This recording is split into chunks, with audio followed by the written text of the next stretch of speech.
For centuries, the hills of Assam nurtured one of humanity's most remarkable plants, tea.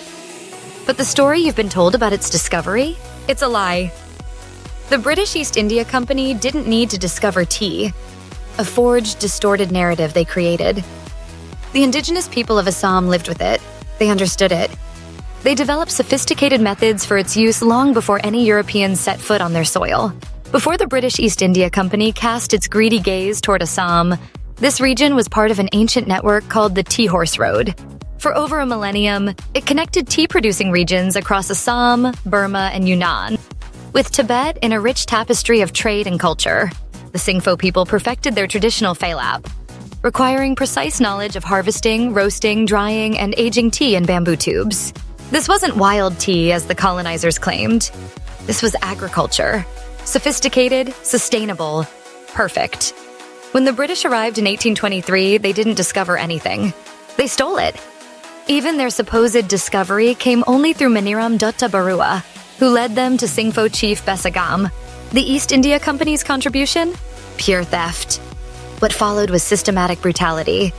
Through wasteland settlement rules, they stripped communities of ancestral lands. They dismissed centuries of indigenous knowledge as primitive.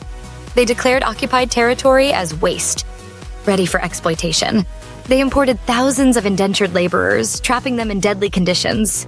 Many died during transport in overcrowded steamers. Survivors found themselves in perpetual bondage, housed in unsanitary coolie lines. But here's the question that changes everything. When Britain signed the Treaty of Yandabu in 1826, making Assam a British colony after 3 Burmese invasions, were they rescuing the Ahom Kingdom or claiming their share of tea? Today, as we re-examine colonial histories worldwide, it's time for truth. This isn't a story of British discovery. It's a story of indigenous brilliance and colonial theft. The legacy of Assam tea is an indigenous heritage that was systematically overwritten, but never entirely erased. Only by understanding this real history can we work toward a more equitable future for everyone involved in tea production.